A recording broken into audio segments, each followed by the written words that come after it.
Tito Martin, Oh, Senpai. sigurado ako familiar ka sa Hyundai Starex. Oo naman. Kasi nung bata ako, ibang mga classmate ko naka-school service di ba? Oo. Yung iba nga doon, Starex pa yung gamit na todo ang seating capacity. Oo. Pero siyempre, pag sinabing family car, either van or Hyundai Starex yung binibili ng mga tao. Pero dahil, siyempre, yung glory days ng van at Starex, nagbago na. Wala na. Hindi tulad ng dati. Oh, tama ka dyan, Senpai, kasi nagbago na rin yung preference di ba? Oo. Tapos economy hits. So, nag-introduce ng mga smaller alternatives. Kaya naman nabuhay yung MPV. Oo. Pero siyempre, tulad ng probinsya, or ng Batang Quiapo, nagbabalik ang Hyundai Starex. Hindi na siya FPJ or Coco. Oh. Hyundai Staria na siya. Di ba? Oo. Oo. Napag-aalataan edad mo, Senpai. Akala ko ba 30 ka lang? Hoy, mahilig lang ako sa history. Araling panlipunan. Wow. Civics and culture. Wow! Para sa amin, AP na, hindi na civics and culture. Araling panlipunan nga, di ba? Oh. Pero yun nga, kasama natin ngayon ang Hyundai Staria, which is ang successor ng Starex. Oo. Di ba? Ang kalaban nito sa market ngayon ay ang Kia Carnival at saka Toyota Super Grandia. Oo. Pero, ang presyo nito, tumataginting na 2,930,000 pesos para sa premium all-wheel drive. Aba, so ngayon titignan natin kung sadya bang mahal talaga ang mga Koreans o sulit itong Staria na ito. Okay, i-BTS na natin to. Ah, Let's go. sige. Smooth like butter. Senpai, ako na, Yan, para yan, sa'yo. Ha, powered sliding door. Excited na. Ako na dito. Manual front door.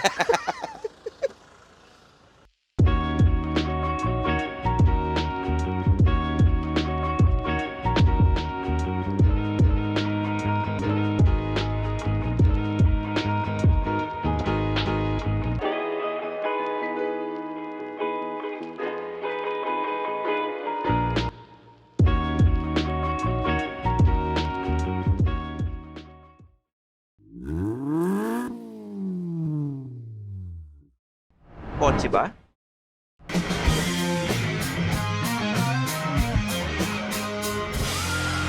Feel kotse na.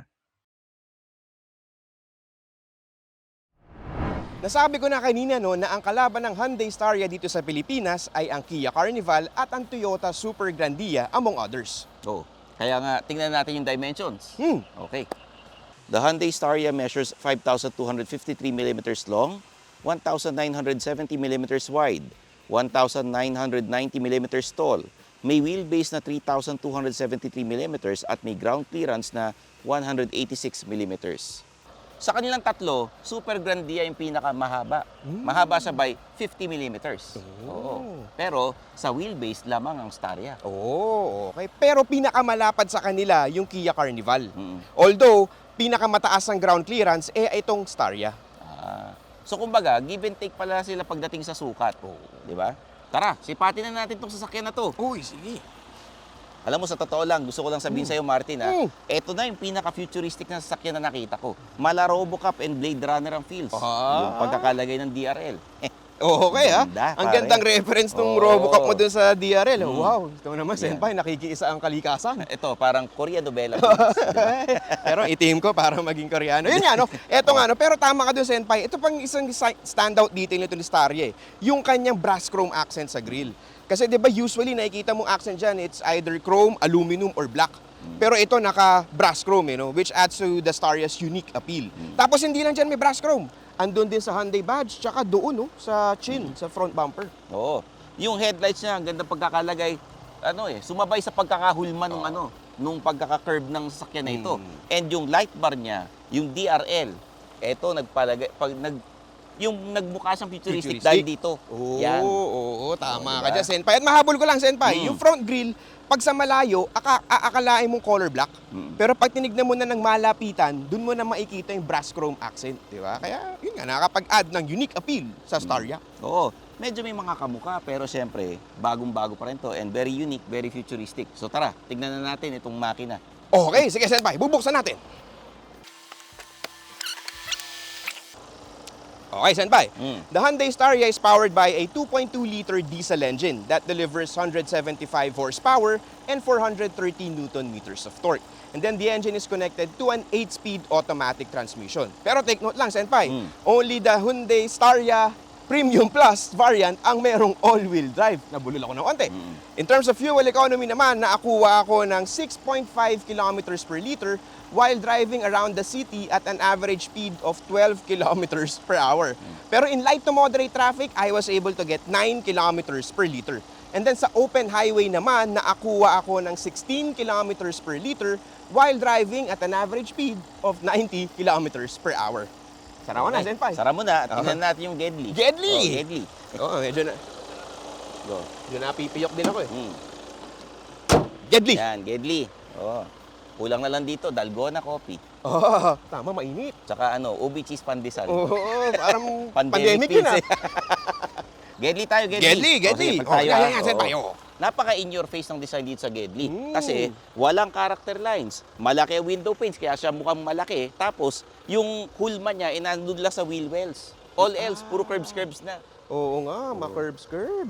Tapos, Senpai, makikita mo din dito sa Gedli, yung continuation ng brass chrome accent. Nandun siya sa side mirrors, sa door handles, tsaka sa gulong. Okay. 18-inch alloy wheels na dual tone, di ba? Power folding heated side mirrors at syempre meron tayong powered sliding door. Wow. Powered sliding door. Ano pa? Jersey Yan. shorts talaga?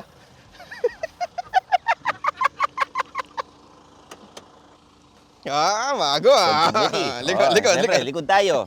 Yung likod niya, it's just as futuristic as yung nasa harapan niya. Yung tail light niya is composed by LED na square bits. Para siyang 8-bit billboard na mini billboard, no? Malaki ang rear glass. Wala siyang logo na naka-embossed. Nandito sa ibaba ng ng yung rear Staria. glass. Oo, yung Staria, pati yung Hyundai na logo. Tapos syempre, powered tailgate. Favorite mo yan, di ba? Syempre.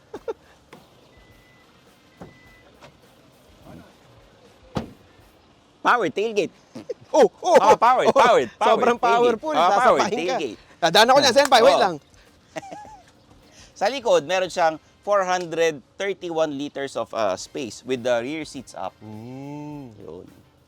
So tingnan natin. Gusto mo, buksan natin dito. Ano bubuksan? Wala. Wala. Yan, forward, backward. So ba yung pinihit mo, Senpai, yung upuan? Yan.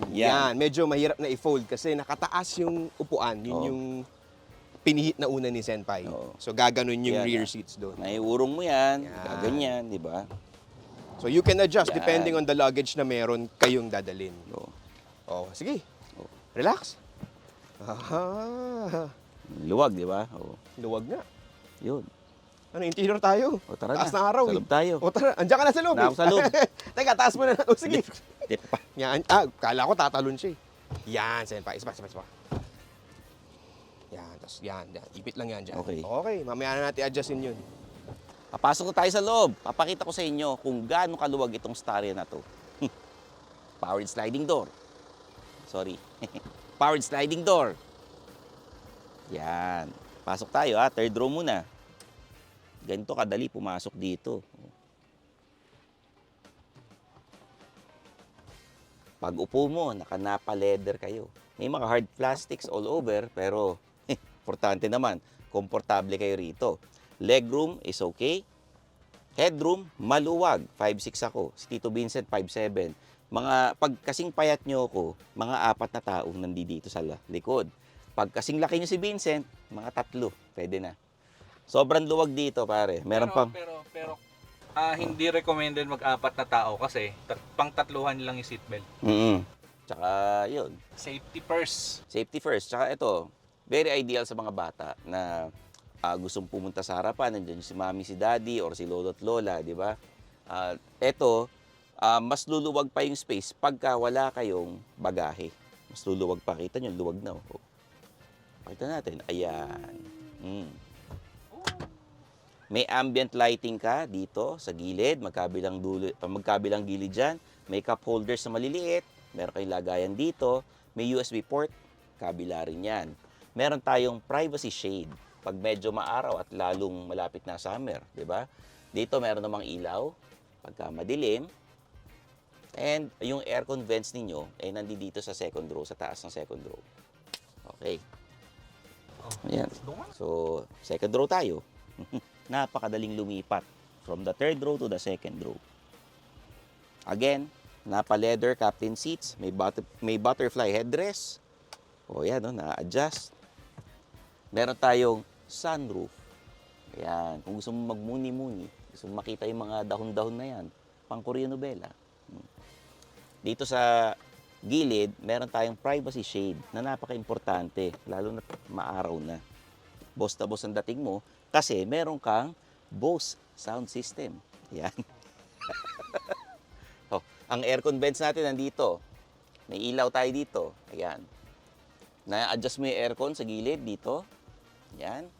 And then, paglaruan natin tong captain seats natin kasi pwede mong i-adjust. Pwedeng heated, pwedeng cooling na captain seats. Yung mainit, hindi ko alam kung kailan mo gagamitin to. Importante, malamig eh.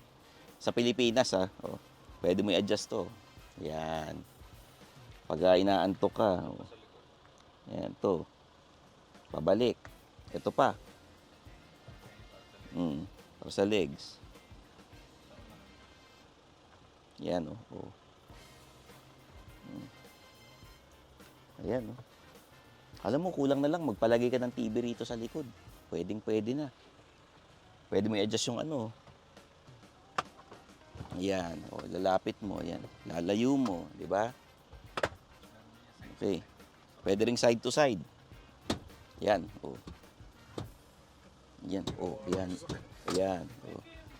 Kumikembot. Okay? Dito naman, cup holders. Na malaking bagay ito pagka nasa second row ka, dalawang USB ports, meron kayong lagayan dito. Ito naman, pwede mo lagyan ng mga cellphone, no? Pwedeng lagyan ng mga dokumento na importante. Okay? Tapos, dito yung powered sliding door. Pag bubuksan mo, pwedeng ito, pwedeng ito. Okay?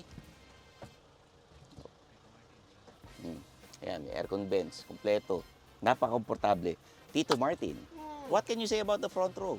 Okay, dito tayo ngayon sa front interior ng Hyundai Staria. So bago ako mag-dive sa amenities, sabihin ko muna yung impression ko dito sa dashboard layout tsaka dito sa harap nitong Staria. Kasi medyo na-surprise ako, but not in a good way. Kasi ang daming plastic materials na ginamit dito sa sasakyan na ito, considering na yung labas futuristic. Tapos pagdating mo dito sa loob, parang it reminds you of the old past, di ba? Ayan, no? Sana mas maganda yung materials na ginamit considering the price point of the vehicle din, no? So, medyo nagulat talaga ako na ang daming hard plastics dito.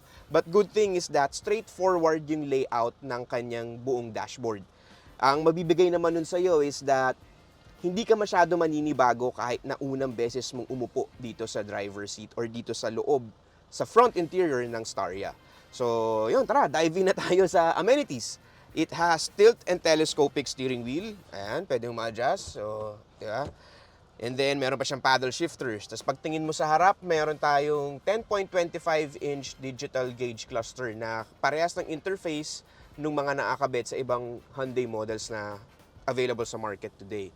Tapos pagpunta mo dito sa gitna, meron tayong 8-inch infotainment touchscreen with wireless Apple CarPlay. Ganda nung combo na yun. Tapos pagbaba mo dito, andito halos lahat nung vehicle buttons na kailangan mong mapindot. kaya nga buttons di ba? Yung essential buttons nandito lahat sa center console dito sa gitna. Naka-integrate siya lahat doon. Tapos ang maganda pa dito is that yung air circulation mode na pipiliin mo, napansin lang namin na hugis or shape ng Staria yung icon. Sa iba kasi generic car icon lang di ba? So, yun lang naman. Tapos, kahit na modern yung look, meron pa rin siyang tactile buttons like this one, tsaka itong mga adjustment mo for the fan speed, tsaka temperature. Ayan, naka-automatic climate control na rin tayo dyan. Then, pagbaba mo dito, meron tong wireless charger, which again, magandang combo pagka may wireless Apple CarPlay. Tapos yung kanyang gear lever naman dito, naka-ano na siya, modern na dipindot and shift by wire na siya. So, yan, alala nyo yung sa Tucson, parehas ng treatment doon, parehas ng design. Then, pagbaba mo doon, meron kang dalawang USB ports. Ito pagka gusto mo na naka-wired CarPlay or Android Auto. Tapos ito naman for charging. Tapos dito sa gitna, meron pa rin tayong 12-volt socket for your gadget. And then, sorry, angat lang ako konti uli. Dito pala. Tara, andyan yung cup holders ni front passenger. Di ba? O ikaw, kung driver, gusto mo rin, lagay mo dyan. Tapos, yung upuan dito sa harap, naka-leather pa rin. Tapos, ang maganda, na-appreciate ko na merong ganito si driver. Para medyo pwede niyang i-relax yung kanyang braso or yung kanyang elbow pagka stuck sa traffic. Pwede niya ipatong dito. Tapos, gaya nung upuan sa second row, naka-heated, may heated function din siya, tsaka ventilation and cooling function. Gaya ngayon, naka-on sa akin yung dalawa kasi medyo naiinitan ako. And then, kahit na plasticky siya, kahit paano, nakabawi naman siya kasi may texture yung plastics niya. Kumbaga may shapes, gaya nung sa door panels, para siyang may lining na Aurora Boulevard. Oh, Aurora Borealis yung dito. So, in tune sa Staria. Tapos, ito pa pala, no, hard plastics nga dito, pero at least yung dito sa patungan ng driver, tsaka sa front passenger, kahit paano, medyo malambot. But still, nakaka-surprise nga no, na maraming hard plastics dito sa loob ng Staria. And ito pa pala, marami rin siyang storage compartment. Meron dito, sa harap ni driver. Pwede maglagay dito ng inumin. Meron din dito, mga cards, kung anong pang gusto ilagay. Tsaka yung usual na glove box compartment natin. And ito pa, ito, napakaluwag, pwede mo patungan ng kung ano-ano. Pero kung wala ka masyadong gamit at kung gusto mong hindi magta-tumble down or malalaglag kapag what do you call this, pagka bigla nag-stop, pwede mong buksan yan. Tapos may compartment pa siya dito na malalim. Tapos may extra cup holders for you guys. Di ba? Yun, sara na natin uli.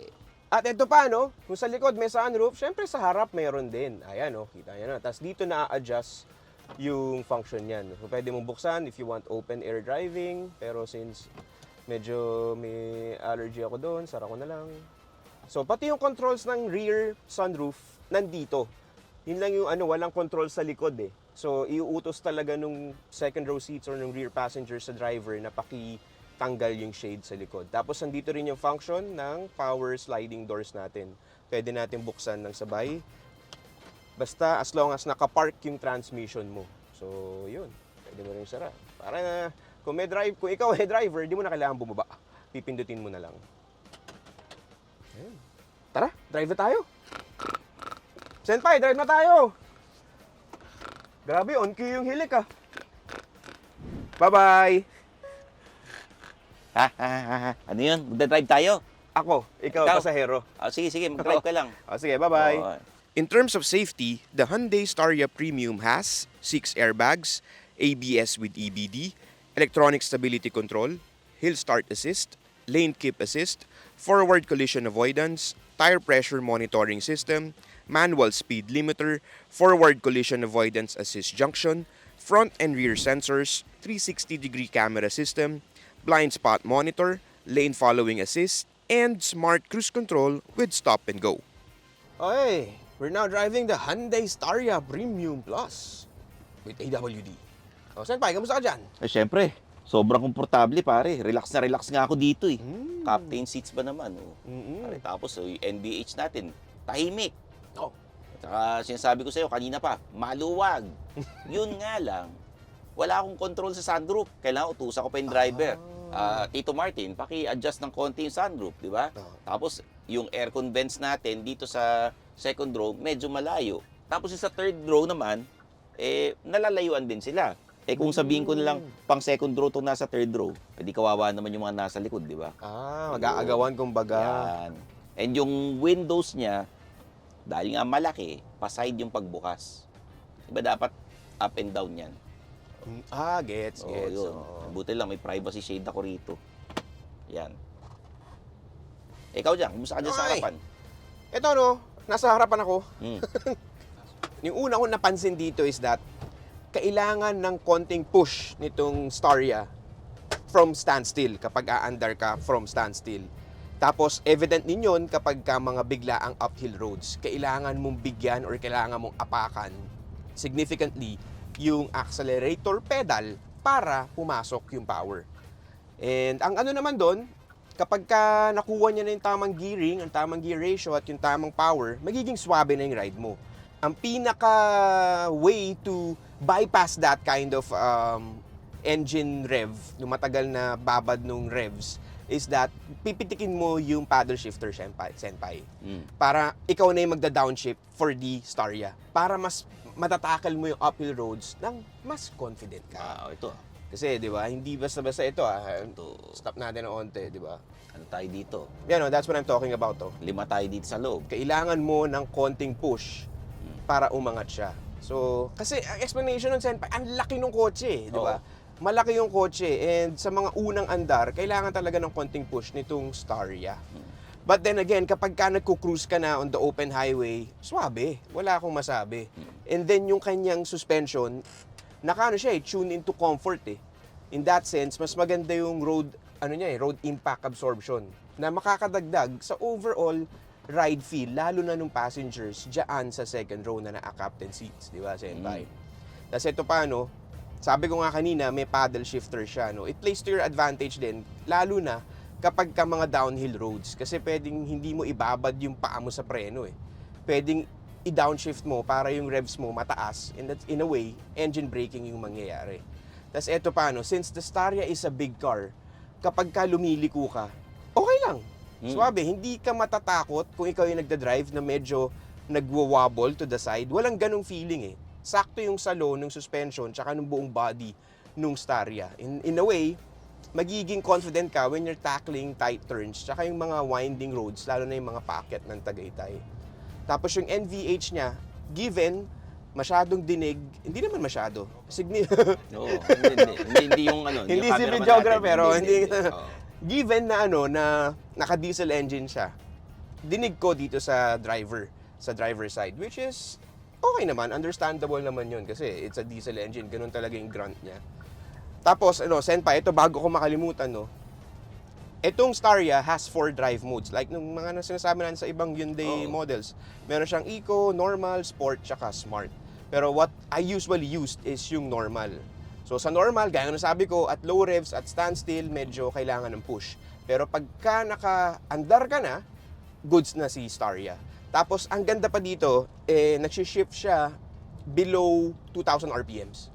So in a way, makakatulong yun sa'yo kapag ka gusto mo ng fuel-efficient na drive. At saka, maganda pa dito, senpai, is that siksik to ng mga safety features ng Hyundai. One is meron siyang adaptive cruise control, pero yung favorite ko dito is yung lane keeping assist. Kasi ma-appreciate mo yung pagka nasa open highway ka eh. Mag-steer yung steering wheel to help you keep the Staria centered within your lane. So in that sense, safer drives, tsaka better control dun sa vehicle mo. Okay, ayos. Anong ayos dyan, Ayos senpai? na ayos, Oo. pare. Oo. Tsaka ang daming kung ikaw yung driver, parang may personal space ka talaga dito, senpai eh. Kasi di ba, understandably so naman, yung ibang bibili ng Staria, may driver. Oo. So, itong ginawa ni Hyundai na design dito is that parang may personal space yung driver. Bakit? Kasi meron kang lagayan nga dito, di ba? Nabubuksan mo yan, senpai, pwede mo lagay dyan yung gamit via driver, tsaka marami rin siyang lagayan dito sa door panels. And medyo lang talaga, yung plasticky materials dito is that medyo for me, dominant masyado. But then again, gaya na sabi natin kanina, nare-remedyohan yun yung hinahanap kong word kanina, nare-remedyohan yun ng straightforward cabin layout. Tsaka na-appreciate ko may ganito. Yan. Di ba? Captain's na, armrest. Oo, pare. at least, di ba, kung ikaw diba? si driver, medyo chill ka. Makaka-chill ka. Tsaka yung dito nga, medyo malambot. Tapos yung forward visibility, okay din naman, pero medyo ingat lang dun sa side dun. Kasi medyo bulky or bulging yung front ni Staria eh, di ba? So medyo may blind ka dun ng onte. Pero that's not much of a problem naman kasi meron kang 360-degree camera. Ayan, medyo yun. Malinaw ang malinaw yung video niya. Yeah, malinaw naman. Pero pag gabi medyo may grainy. Pero understandable naman na yun. Pero overall, kung ako yung magdadrive nitong Staria on a daily, walang problema eh. Kasi madali naman ma-memorize or matansya yung space or yung laki nung sasakyan. And yeah, yun lang. Oo. May nakalimutan pa ba ako, mga senyores? Wala. Siguro in the future, no? Yung 360 camera na yan, magko-collab sila ng Sony para sobrang linaw. Oh, wow, may Diba? brand ka talaga. Oo, ganun, di ba? Oo. Gaan sila. O kaya iPhone, pwedeng sobrang linaw. Pwede May naman. Apple and Android to, di ba pare? Yes, sir. Di ba? Yun, may wireless Apple CarPlay, tsaka wireless charger. Yun pala, buti na sabi mo, Senpai. May times na nagdi-disconnect yung wireless Apple CarPlay. To be exact, to be particular, na wawala siya kapag nung ako nagda-drive, pag nasa expressway ako, doon sa malapit sa Bikutan exit, kumakalas doon yung wireless Apple CarPlay. I don't know why. Yun lang naman. So, yun nga, ang bibigay nun, nakakabawas ng kahit paano sa overall driving experience mo. Lalo na kung ikaw yung tao na dependent dun sa CarPlay, like you usually use Waze and listen to Spotify. Medyo nakakabawas yun sa overall experience mo as a driver. Lalo na kung gusto ni boss na may tugtog, di ba? Oo. Bigla nawala. Kaya nga. Ba't nawala yung tugtog? Oo. Ay, hindi ko alam. Matulog na ako Bakit nawala yung jazzy music ko? Oh, jazzy. Oo. Mga Starry Night, di ba? Mga turutot music yan. Mga Kenny G. Oo. Saxophone, mga gano'n, mga turotot di ba? nga. Turotot. Ikaw talaga, Senpai. Akala ko, ano mga turotot sinasabi Di ba? mo. Turutot. Ano, may gusto ka pa bang i-adjust, Senpai? Wala naman. Pero Wala kasi naman. gusto ko lang sabihin na napakaluwag dito. At yung sunroof, talagang malaking tulong ito. Lalo na kung gusto mong magmuni-muni. Ay, oo. And the privacy shade. Hindi lang Yes. sa second row meron yan, pati sa third row. Kaya kung matutulog si boss, yung mga bata, wala problema. Tapos ikaw, magtotorotot. Oo, mga bata. Turotot music, ha? Turotot Yung music, turotot yeah. music. Oh. Mga idea mo talaga. Trip ko, Senpai. Oh. O yun, no? Pero yun nga, no, overall driving feel ko, Senpai, is that gusto ko yung driving dynamics nitong Staria. Diba? Kasi, yes, malaki siya, pero madali mo naman siyang magamay eh. And yes, medyo struggling siya on standstill, but then kapag ka nag-cruise ka na, smooth na siya eh. Kumbaga, smooth cruiser si Staria. Tsaka, yun nga, comfort din sa likod, di ba pare? Oo. Sobrang luwag. Ano, balik ko na ba, Senpai? Tara, balik na tayo. Oh, sige, balik ko Oo, na, balik ko balik na, na balik ko natin. na, Oo. balik ko na, Senpai. Teka. Liko lang tayo dito. And to recap, the Hyundai Staria is priced at 2,930,000 pesos para ito sa premium all-wheel drive. Oo, top of the line na yan, Senpai ha. Mas oo. mura ng onte sa rivals niya na lumagpas ng 3 million pesos. Oo. Ikaw, ano masasabi mo sa sakyan nito? Kasi sabi mo, medyo nagulat ka sa dashboard. Oo, Senpai. Nagulat ka ba talaga? Oo. Paano Hindi ko alam nagulat? kung paano yung gulat. Akala Hindi, mo ha. hindi mo mapakita paano ka nagulat. Pakita mo naman. Ayoko. Niloloko na naman ako ni Senpai. Well, ito nga, Senpai. Nagulat ako sa tanong mo. Oo, eh. Paano ka nagulat? Ay, hindi ko alam. Pero yun nga, no, itong Hyundai Staria, para sa akin, no, para dun sa mga buyers na naghahanap ng sasakyan or ng premium van na instant standout pagka nasa karsada. Tapos, tama si Senpai, nagulat talaga ako dun sa dashboard. Gusto mo, pagbigyan kita, Paano ka nagulat? Tanungin mo ako. Paano ka nagulat? Ganun. Mga reaction mo yan. Pero yun nga, no, kasi marami siyang hard plastic materials. But then again, na-make up yun nung kanyang straightforward dashboard layout. Kasi andun na lahat eh. Hindi nakakalito kung ikaw yung driver. Kahit first time mo umupo, alam mo kung saan nahanapin yung mga essential vehicle buttons. Tapos, naisip ko rin dyan is that kung ikaw yung tipong bibili nito na may driver, tapos on a weekend, kailangan nyo mag-family trip na wala si driver kasi naka-leave. Oo. Kung ikaw yung magda-drive, panalo ka pa din, komportable ka pa rin kasi all the amenities na nakasaksak dun sa driver's seat na yun, panalo ka. Hindi masyadong mapapagod yung driver. So kung si amo na yung magda-drive, kung si boss Oo. amo na yung magda-drive, kaya-kaya Pwede pa rin. oo. Tsaka stand out eh, di ba? Oo. Talaga nililingon eh. Oo.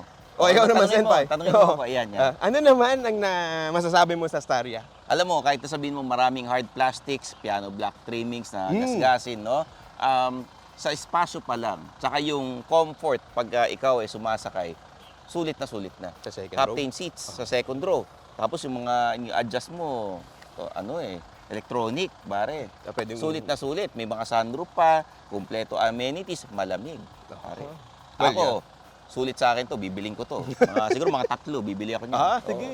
Okay. Iba-ibang kulay, no? Oo, iba-iba kulay. Oo. Iba-iba variant.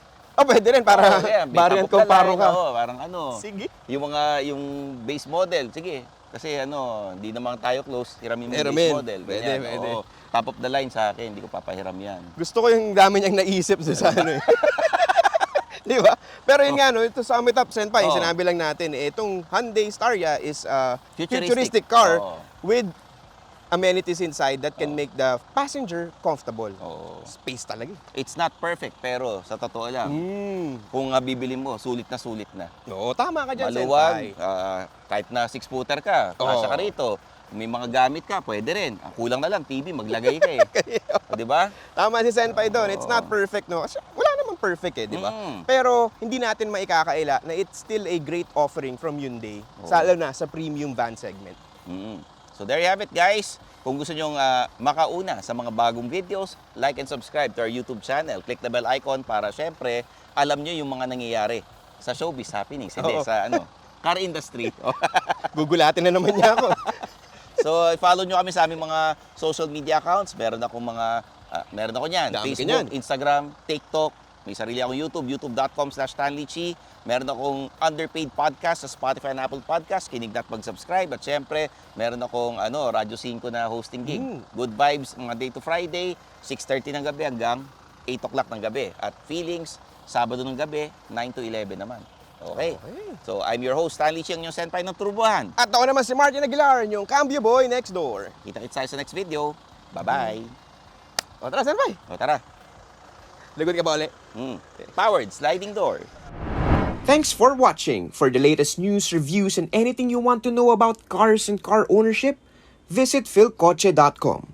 Follow us on YouTube, Facebook, Instagram, and Spotify para hindi ka huli sa usapan. Tandaan, kotse ba? Philcoche na!